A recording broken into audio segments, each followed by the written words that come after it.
Everyone. तो next chapter 2 पे चलते हैं। क्राइम एंड फिजिकल एविडेंस का जो चैप्टर 2 है वो क्या, जिसमें हम पढ़ेंगे डिफरेंट टाइप्स ऑफ एविडेंस और आइडेंटिफिकेशन। तो जो पहला है डिफरेंट टाइप ऑफ एविडेंस में, जिसमें हम कवर करेंगे physical versus non physical evidence, real versus demonstrative evidence, non versus unknown evidence और इंडिविजुअल वर्सेस क्लास एविडेंस। यानी फिजिकल नॉन फिजिकल एविडेंस क्या है, रियल डेमोस्ट्रेटिव एविडेंस क्या है, नॉन एंड अननोन एविडेंस क्या है, इंडिविजुअल और क्लास एविडेंस क्या है। चलो पहले स्टार्ट करते हैं फिजिकल और नॉन फिजिकल एविडेंस क्या है। ठीक, तो ये है, ठीक है ना। तो पहले पढ़ते हैं फिजिकल एविडेंस। तो physical evidence consist of object और थिंग्स, मतलब इसमें क्या कोई ऑब्जेक्ट होगा, कोई थिंग्स होगी, उसे फिजिकल एविडेंस कहते हैं। यानी ऐसा एविडेंस जो प्रेजेंट है, जो दिखाई देता है और जिसे हम टच कर सकते हैं, या यहाँ कोई चीज़ पाई गई है, वो ऑब्जेक्ट या थिंग्स जो फिजिकल एविडेंस के अंदर आती है।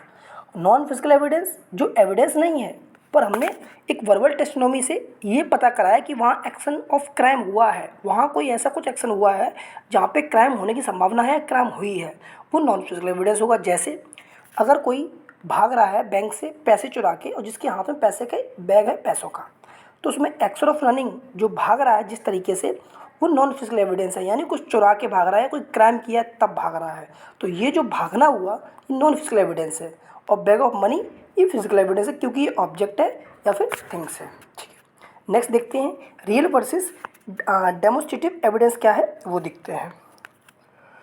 तो रियल एविडेंस क्या है, generated by criminal activity and found at the crime scene और एल्सवेयर। मतलब जो क्रिमिनल एक्टिविटी जो भी हुई है, जो भी क्राइम हुआ है, चाहे मर्डर हुआ हो, चाहे कोई किसी ने ड्रग्स ली हो, चाहे किसी को ब्लड के द्वारा मारा गया हो या फिर चाकू के द्वारा मारा गया हो, तो रियल एविडेंस क्या है, वो एविडेंस जो क्रिमिनल एक्टिविटी के दौरान हमें क्राइम सीन पे या किसी और प्लेस पे मिले, उसे रियल एविडेंस कहते हैं। एग्जाम्पल फिंगरप्रिंट, ड्रग्स, बुलेट और ब्लड। ठीक, डेमोस्ट्रेटिव एविडेंस क्या है, ऐसा एविडेंस जिसे हम एक्सप्लेन कर सकें, क्लासीफाई कर सकें, फॉरेंसिक साइंटिस्ट द्वारा क्राइम इन्वेस्टिगेशन के द्वारा वो एविडेंस क्लियर हो और हम उसे एक्सप्लेन कर सकें कि हाँ यहाँ क्राइम हुआ है, ये क्राइम हुआ है, इसकी वजह से हमें ये एविडेंस मिले हैं। ठीक, ये हो जाएगा उसके बारे में। ठीक, एग्जाम्पल में 3D scale model of crime scene, charts और graph showing properties of substance.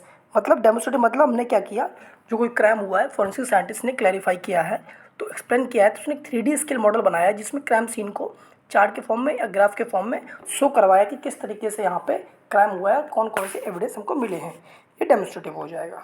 ठीक, next known versus unknown evidence क्या है वो देखते हैं।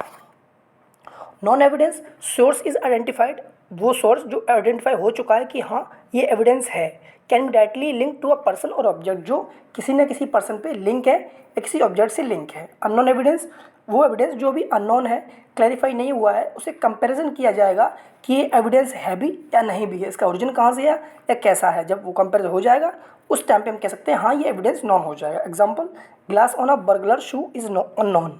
ठीक, compare with broken window glass known to confirm source, मतलब कोई ग्लास है वो जूते से तोड़ा गया है, अब कंफर्म किया जाएगा कि ये तोड़ा गया नहीं तोड़ा गया है, किसी ने डाला है, कैसा क्या है, तो इसमें हम इन्वेस्टिगेट करके कलेक्ट करके हम डिसाइड कर पाएंगे, टेस्ट करेंगे कि हाँ ये ग्लास ही है या वो किसी और से तोड़ा गया है या फिर किसी ने ला के डाला गया है, तो वो हमारा अननोन एविडेंस हो जाएगा। अब नेक्स्ट है इंडिविजुअल और क्लास एविडेंस। तो individual evidence comes from single individual, यानी किसी एक इंसान से ही एविडेंस वो आएगा, उसका यूनिक की सोर्स होगा। एग्जांपल लेटेंट फिंगरप्रिंट है, वो फिंगर से ही लिए जाएंगे। ठीक, वो किसी पर्सन से ही आइडेंटिफाई किए जाएंगे। क्लास एविडेंस, इसमें कई सारे क्या कहते हैं एविडेंस इकट्ठे होंगे या फिर बहुत सारे एविडेंस मिल सकते हैं, पर हमको ये नहीं पता ये एक्चुअली है किस एविडेंस का, ये कहाँ से ये आया है। जैसे ब्लू डेनिम फाइबर मिलता है, तो ये बहुत सारे ब्लू डेनिम फाइबर होते हैं, हमें नहीं पता कि कौन से फाइबर का ये पार्ट है या कहाँ से ये फाइबर आया है, किसका फाइबर है, कौन से पेंट का है। तो हम करेंगे क्या, इसमें आइडेंटिफाई करेंगे, उसका ग्रुप निकालेंगे, उसकी कैटेगरी निकालेंगे और एक सिंगल सोर्स निकालेंगे। ठीक है, अब नेक्स्ट है आइडेंटिफिकेशन। तो आइडेंटिफिकेशन क्या है वो डिफाइन देखते हैं। तो process of examine and classifying evidence, मतलब क्या करेंगे, एक ऐसा एक क्लासीफाई किया गया एविडेंस का, उसे एग्जामिन किया गया और छोटे छोटे क्लास में बांट दिया गया, जिसकी वजह से हम कंफर्म बता सकें कि हाँ ये कुछ ना कुछ है। स्टेप क्या क्या है आइडेंटिफिकेशन के, ऑब्जर्वेशन, सबसे पहले ऑब्जर्वेशन, माइक्रोस्कोप द्वारा या बिना माइक्रोस्कोप द्वारा हम उस को एविडेंस को एग्जामिन करेंगे। फिर क्लासीफाई करेंगे किस ग्रुप का है, वो ब्लू फाइबर है या ब्लैक फाइबर है, कैसा फाइबर वो पता करेंगे। फिर टेस्टिंग करेंगे, डिटरमाइन करेंगे कॉटन डेनिम है कि नॉर्मल डेनिम है कि सूती डेनिम है, और पता करें कौन सा सिंथेटिक फाइबर है। फिर मेजरमेंट करेंगे कि डायमीटर क्या है, नैरो है, कैसा है। ये सब पता करने के लिए हम तब चीज़ों का इस्तेमाल करेंगे और उस हिसाब से हम एक आइडेंटिफाई तक पहुंच पाएंगे कि हाँ वाकई में यहाँ पे कुछ हुआ है। तब चीज़ों को हम एग्जामिन करके हम क्लैरिफाई कर पाएंगे और जो कुछ भी उस जगह पे हुआ है उसके बारे में ईजिली हम समझा पाएंगे। तो ये था आज का टॉपिक, इसमें आइडेंटिफिकेशन पढ़ा, इंडिविजुअल क्लास एविडेंस पढ़े, नॉन अननोन को पढ़ा, रियल डेमोस्ट्रेटिव को पढ़ा, फिजिकल नॉन फिजिकल को पढ़ा। ये थे हमारे एविडेंस के आज की क्लास। अब मिलते हैं नेक्स्ट वीडियो में नेक्स्ट क्लास के साथ, तब तक के लिए थैंक यू क्लास।